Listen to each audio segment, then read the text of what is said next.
we gather this Sunday before Thanksgiving. We gather in part because we know no other way to celebrate, no other way to mourn, no other way to be human. We gather to understand ourselves more deeply by understanding who we are in relationship. We are none of us an island. We gather to hear and see and remember things of beauty, to nurture in ourselves a sense of awe at the world and all creation. We gather to practice being our best selves, learning each day a deeper compassion, a greater love. We gather to tell stories, ones of fact and fiction, even the hard stories, so that we know we can do hard things. We gather to feel the losses in our lives and come face to face with challenges with grace. And we gather to celebrate with joy. We gather to be nourished together by song, by word, by food, by fellowship, body, heart, and mind. We gather because it's what we're called to do, social creatures that we are. We humans know that it is in gathering that we are known and that we come to know one another. It is in gathering that we experience love, the giving and receiving that sustains us all our days. So welcome to this home, welcome to this moment, welcome to this gathering. It is very good to be with you. Please. So does anyone know, you can sit down, does anyone know what year the first Thanksgiving is supposed to have taken place? Does anyone know this date? Michael. 1621, Michael got it, excellent. Yes, Michael knew. There you go. So yes, it was 1621, the indigenous peoples of Eastern Massachusetts. Everybody's got that word indigenous, right? Okay, it means the people who were already here, right? So in this case, with the American Thanksgiving, it refers to the people who were here on this land before the colonists and settlers arrived. So in 1621, over 400 years ago, if my math is decent, there was a feast day, and the indigenous people and the Europeans who had arrived the year before sat down and they had a meal. And that's a true thing. We know that this is a bit of history. The Pilgrims had arrived the year before and they'd had a horrible winter. Loads of them had died from lack of food and shelter. They did not know how to farm on this land. They had farmed perfectly well at home, but when they got here, they found that the land was not like the land they knew, and they did not know what they were doing. The people here, of course, had been surviving and thriving for a very long time, and they knew what to do on this land, how to coax a living from it, even in a hard winter. And the indigenous people were willing to share their knowledge. In an act of compassion and grace, they shared with the colonists what they knew, and that harvest feast of 1621 stands out as a special moment, right? The children played together, everyone ate together. The European settlers were grateful in that moment for what they had been taught. And we celebrate that feast because it stands as an example of what could have been. It teaches us what's possible when we ask for hope, when we give it, or for help, when we give help, and when we then live from a place of gratitude. The problem, of course, is that the colonists did not continue to operate from a place of gratitude. They began to operate from a place of greed, from a place of violence. And we know that what follows is centuries of oppression and unequal treatment of the people native to this land. And we know that to this day, many indigenous folks consider Thanksgiving a day of mourning. So as we are gathered here together on the land, the historic land of the Lenni Lenape people, a people displaced by colonial force, we're gonna take a moment together to just honor that reality of that history. So a moment of silence together to honor the lives lost and forever changed by the invasion of this land by colonists.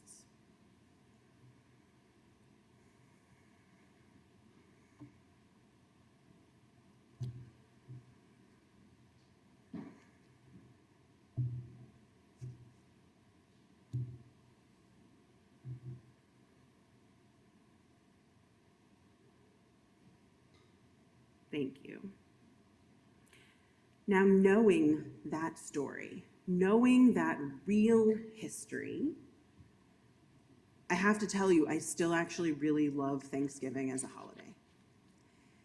And I love it because I love the chance to gather with my family and friends. And I love it because I think at its best, it gives us a chance to A, remember the hard things, and B, to imagine what the world could be if we each welcomed everyone to our tables, right? It becomes, if we want it to, Thanksgiving becomes a day to honor the world that we can still build together. And I welcome the opportunity to give thanks together on Thanksgiving for all of the ways that others have impacted our lives.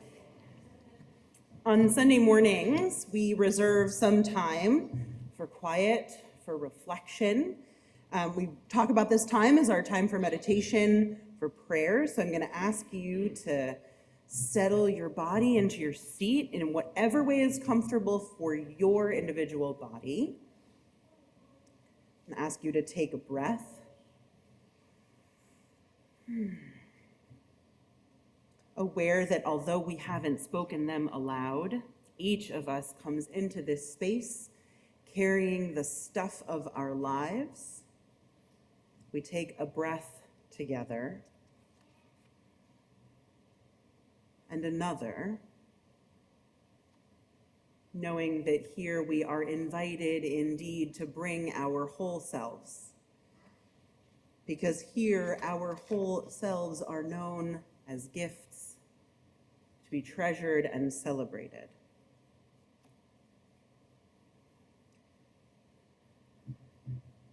Take another breath.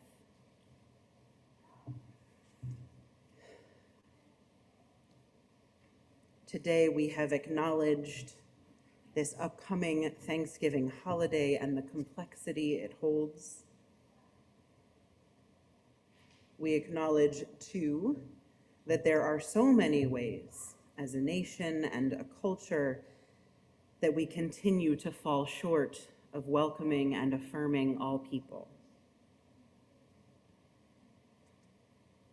And so this morning, together, we give thanks for those who work tirelessly for the liberation that will liberate us all. We give thanks for those who work for freedom, for those long kept outside the circle. Together, we give thanks for the possibility of change, for improvement, for living up to our ideals. We give thanks for the possibility of amends. And right now, in this moment, as we take a breath, we reaffirm for one another the beauty, the preciousness, the uniqueness of every member of our human family. Each of us, beautiful, holy, sacred, special, glorious, and loved. Into this complex season of holidays, we commit to carrying this truth. Each of us deserves a voice and a seat at the table. May we strive every day to create gatherings of true welcome, true thanksgiving, sustained by love. That story about the bear is a simple one, and perhaps one we have lived a version of ourselves. We often find ourselves needing the kindness of others, materially, physically, emotionally, and worrying that we have nothing to give ourselves. There's Bear just hanging out at home, thinking about how nice a feast would be, and realizing he has nothing left, right? He does have friends, though, and they show up. His community comes around, gifts in hand, a pie, some fish, some nuts, and more. And when Bear frets at the end that he still has nothing, and they've all brought all this food, his friends let him know that his presence is enough. There are so many gifts that we offer each other in community, in relationship. Yes, we offer each other and the world material gifts, like our offering, but we also give to each other time, talents, energy. We give our very presence, listening to one another, witnessing to each other's lives, learning about each other. We offer our stories, our laughter, our tears. All of these are gifts of ourself that we give. We offer truth, and we offer the unique perspective of our own experience. When we gather in communities like this, we offer ourselves, each of us something special and different. So I'm actually going to ask you, if you're comfortable, you don't have to participate, but if you're comfortable, turn to someone near you, and I want you to just share one thing that makes you, you. Something you're proud of about yourself, something that makes you special and different. Take a moment and go ahead and share. What makes you special, Ron? Ron, what makes you special?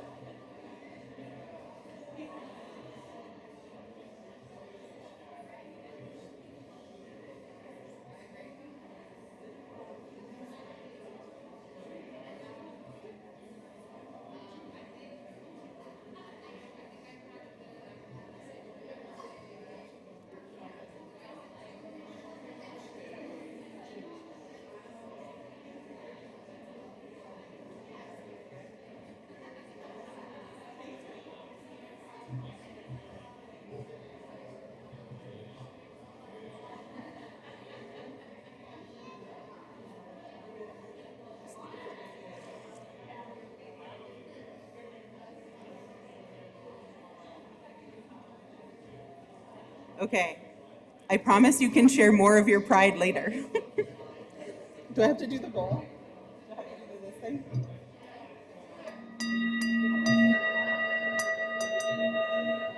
I really truly do love how much you all enjoy getting the chance to turn to each other and share. It actually makes me really happy. And I promise you'll have plenty of more chances during coffee hour to tell everybody what makes you special. Each of us, no matter our age or stage of life, has something to offer the world. And what we also bring, and this is something that I think that story, however simple, teaches us, we all also bring to community the capacity to come from a position of gratitude. So what I mean by that is that we are able to approach the world with thankfulness, right? We can make that choice, and that is something that Bear teaches us how to do. Because when we're able to approach the world with gratitude, we are able to remain generous and loving. If we have gratitude, it's much harder to be unkind. If we have gratitude, it's much harder to become entitled. If we have gratitude, it is much harder to slip into taking things for granted. Cultivating gratitude, saying thank you for even the small things, can make a very big difference. So just in case you didn't before, 2 seconds, turn to the person who shared something special about themselves and say thank you for sharing something special about yourself.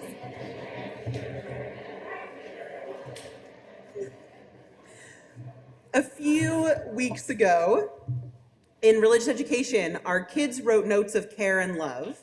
They practiced cultivating gratitude for our diverse community, even for those of you that they don't know. So I need help from a couple of kids. They can bring their parents up if they want to for help, but I need a little bit of help right now if anyone is willing. Just come on up if you're willing to help. Maybe Paul will help us. So these are notes for you. Can you guys go around and make sure everybody gets one? Laura has some extras that we found. These are notes for all of you. The children are going to pass them out to you. You each get a note, okay? And then I'm going to need a little bit more help. Can you two come? I need a little bit more help. Can you each take a basket? Bone, you go on this side. Ethan, you go on that side. I know it's heavy. Come on over to this side. So as each person receives a note of care, there are also baskets coming around for you to take a piece of fruit, an apple or an orange. because it has been our custom in this congregation to do a fruit Thanksgiving together. So your apple, your orange, whichever you choose to take, represents for all of us the delicious food that we're going to consume over the next week, right? It also represents all that others have done to bring that food to our table, right? The bounty that we enjoy has many hands to bring it to life. The apples and the oranges are also an opportunity, one that we extend into our coffee hour, to eat with one another, eating together, sharing knowledge and resources and foods. That's a way of celebrating, of reinforcing community by recognizing that we share basic needs like food and connection. So you've got your note for connection, and you've got your apple or your orange for food, representing some of our basic needs. Who doesn't have fruit yet? Okay, they're coming. The baskets are really heavy, y'all. They're on their way. You don't have fruit yet, Brandon? Okay, Brandon, can you go over to Ethan and get the fruit for you? I promise it's all coming. And does everyone have a note? Is there anybody without a note? There are people without notes. Caleb, make sure everybody gets a note. If you don't have a note, raise your hand.